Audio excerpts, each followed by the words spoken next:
Hi there and welcome back. If you're new to my channel, welcome. My name is Allie and today I'm going to be taking you with me to do a little bit of patio gardening. I do a lot of container gardening. I have a simple raised bed that I'll show you that I have on my patio. I'm going to be sharing with you creative ways that you can utilize your patio, especially if you have a smaller outdoor space or maybe don't have a garden that's in the ground. So I'll share with you the different ways that I use my patio and my covered porch to get fresh herbs, lettuces, fruits, and vegetables. I'll also show you a few of my favorite tips and tricks to get the most out of your harvest. And then I'll be sharing with you one of our family's favorite spring recipes that'll get you in the mood for springtime and gardening. So without further ado, let's get into the video.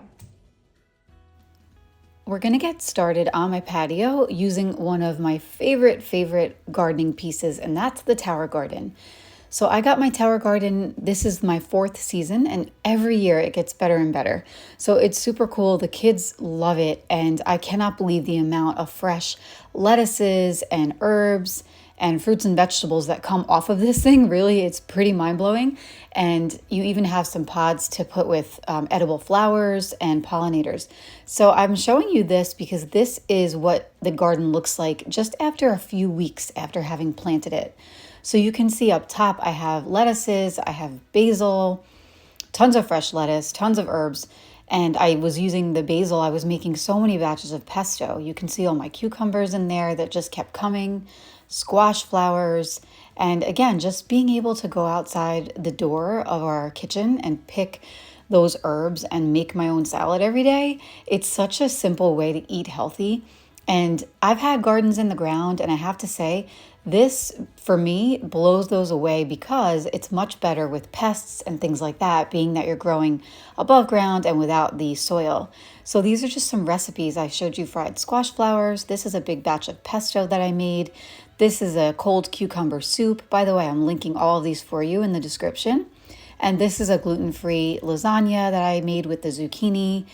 This is also a zucchini smoothie, believe it or not. It's really mild, you don't taste it, but it's really good for you and simple to make.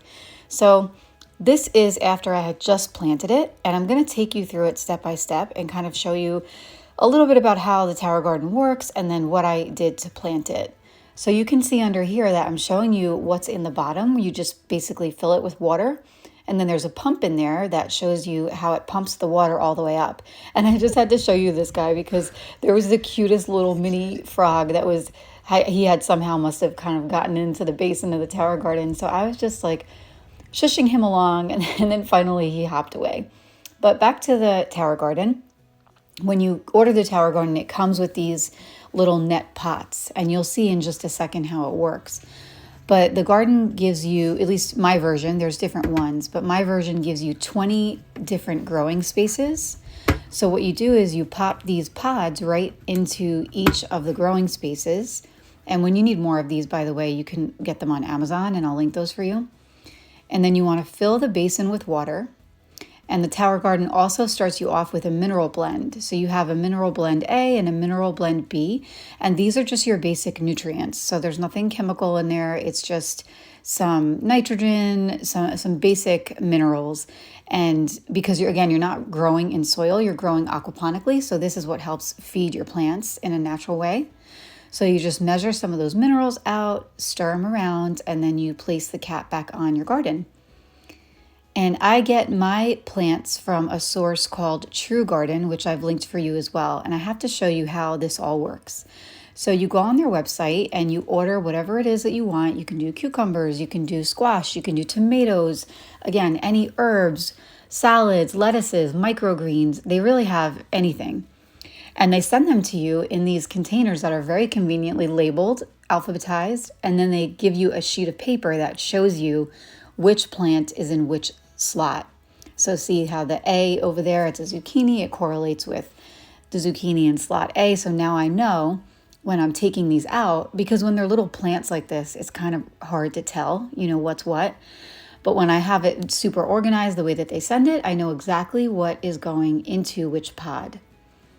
So with the tower garden, you want to put your larger vining plants on the bottom. So that's why my cucumbers and my zucchini are going on the bottom. And this is not necessary, but it's just something that I like to do. I take my label maker and because I will forget. And I just print out a quick little label and I stick it to the tower garden underneath that particular pod. So now I know that those are cucumbers. And as the growing season gets going, it's kind of obvious what you planted, but in the beginning, I definitely can't remember anything these days. So it's nice for me to be able to know what I planted where. So I'm just going around and I'm filling those pods, and then I'm just giving the garden a quick rinse off because there was dirt there. But you don't need to water this thing. Again, that pump I showed you earlier comes with a timer. So it does 3 minutes of watering for every 15 minutes, and it does it automatically.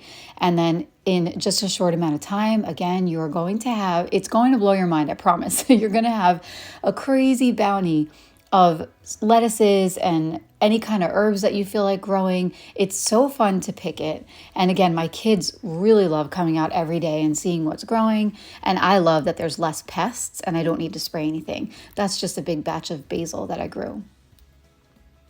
So next, I'm moving over to this little corner of my patio where I have several different pots at several different heights, and I grow herbs here. And these are just some herbs that have lasted, believe it or not, all winter. So I've got some thyme, I had some rosemary, some sage. This is some mint that has actually lasted all winter. These are like your hardier plants that will, depending on where you live, last through the winter. And we're in South Carolina, but we do still get freezing temperatures. We get snow and things like that, but these did really well. So what I'm going to be planting today are, I bought these over at Whole Foods. These are just some fresh organic herbs. Got some thyme, some basil, some parsley, some rosemary, some mint, some oregano, which I love. And this is the raised bed mixture soil that I use. It's an organic from Miracle Grow brand. And then this right here is just an extra little compost that I get from my local farm. So the first thing I'm doing is I like to place my herbs just to kind of see how I'm going to want to plant them. And I tend to put the taller ones in the back. That's just more for a visual effect. But the beauty about gardening is you really can't mess it up. You just kind of place things wherever looks good to you. So I'm just planting my basil back there. And then you'll see with the container, you want to use one hand to grasp the top of the herbs and the other hand to kind of shimmy it very gently out of the container. You don't want to damage them, but you just want to hold it sideways and shimmy it out. So there goes my basil, my parsley, and my thyme. And I'm just going to add in a little bit of extra dirt and then give it a nice drink of water. And these ones are a little bit more delicate. I found that last year when I tried to plant them outdoors and where they were just blasted with heat all day, they didn't do well. So I'm going to put them in this little corner in my covered porch. And these are just some really pretty river rocks that a friend gave to me. So I like to add something a little bit nice and sentimental in each of my areas where I'm gardening. So I thought these looked really pretty. So now I'm going back outside. I'm removing that cage from last year and I'm adding a fresh little pot of rosemary to the container where I already had rosemary growing. So again, nothing precise about it, just plant it in there, add some dirt, and then that's a little stone that says bless this garden. So in this pot, I have some garlic chives, and I thought that adding oregano with the garlic chives would be a really nice little culinary area. I like to plant my herbs right outside my door because I find that it's easier for me and way more enticing for me to kind of grab and go if it's right out my kitchen door. If I put it too far in my yard, I'm usually going to either forget about it or just not use them as much. But making them pretty and putting them in an accessible place makes it easier. So I went in and I just cleaned up some of those dead branches from the mint that lasted, and I'm adding new mint to the pot. These are some seeds of cherry tomatoes, which I've never done these from seed before. So I'll check back and give you an update in a couple weeks and let you know how it went. But I'm just pulling some weeds out of that pot. You definitely want to make sure that you take out any weeds that you see. Weeds will suck up all the nutrients to them versus giving them to your plant, and that's not what you want. So you want to pull those weeds, and then I'm just adding a little bit of soil to the pot and drizzling my seeds in there. Again, I'm not very precise about it. I know some people get really specific. I just kind of like to plant them and see what happens. And then this is a container that I love. It's a little evil eye container that my mom got me. I always like putting little good luck things in the garden. And these are just some little sprouts that we're going to try this year. So again, just sprinkling those in there, adding some dirt, and then just giving everything a nice drink of water.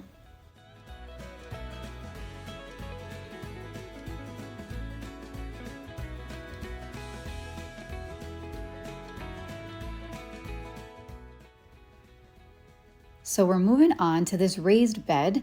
My husband got it for me for Mother's Day a couple years ago, and you can see this was from last year. We planted baby carrots and snap peas.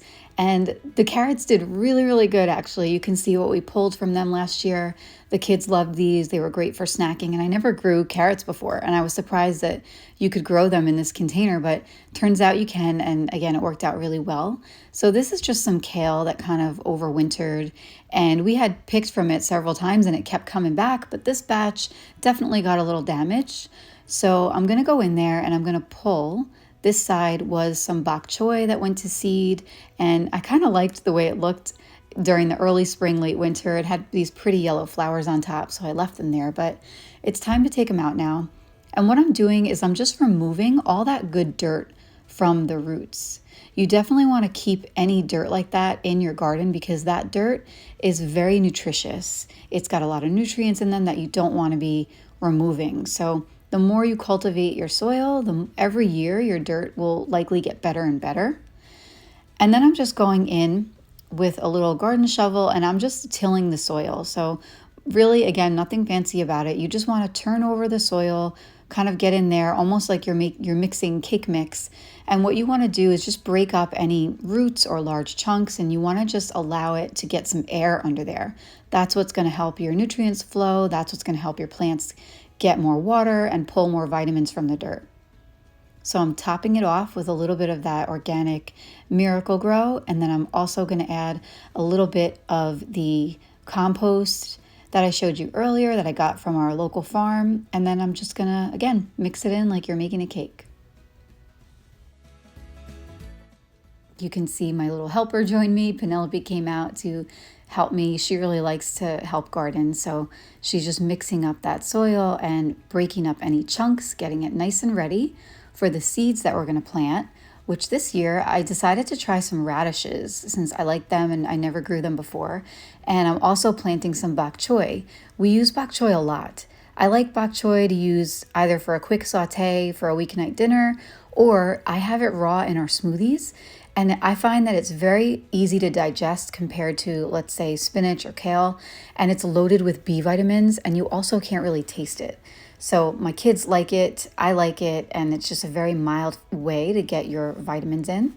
So you can see I kind of started out thinking that I was gonna put each seed in a little hole with the chopsticks, and then I kind of went guerrilla style with the gardening, and I just threw everything wherever, which honestly, I tend to have more luck like that anyway. And then I'm just gonna add a little layer of dirt on top just to cover those seeds up and give everything a nice drink. So all that work made us hungry and it put us in the mood to go strawberry picking. We have a great local farm near us that grows strawberries. They don't use pesticides, so they're super clean. And we just picked a nice bushel and brought them home. And look how juicy they are. They're so sweet. So we decided to make a little recipe. It's from the cookbook that I co-authored called What a Good Eater. And it's just a very simple, fresh spring recipe. We make this every year. And all you do is you start by lightly toasting a piece of bread. This is gluten-free bread. And I grabbed a nice jar of honey while I was at the farm, local raw honey. And since I didn't have any fresh ricotta, we are using some fresh cottage cheese. And to be honest, I never really liked cottage cheese, like not at all. And then recently I was reading about how it's got a lot of protein, it's got a high protein content. And I was like, let me try it again. I wanted to see if it tasted any better if I made it with some fresh fruit.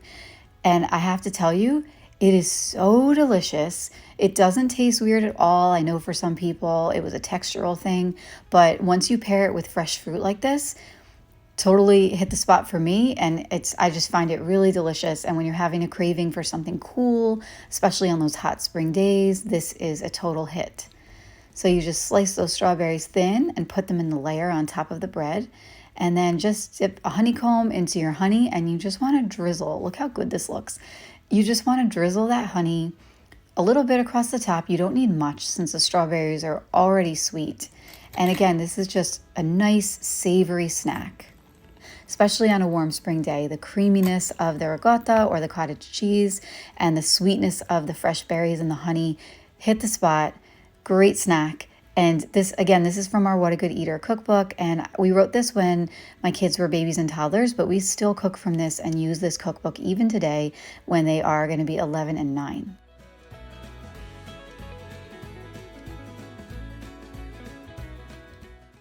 That is it for today. I really hope that you enjoyed this video. I hope that you got some great tips and some inspiration to start your own garden if you don't have one already. And if you do have one, I hope that I've given you some great growing tips that you can take and use to help you get the most out of your spring garden this year. If you like this video, don't forget to hit subscribe, drop me a comment, let me know what you liked about it, and share with me what you do for your spring garden. Thanks again for watching, and I'll see you next time.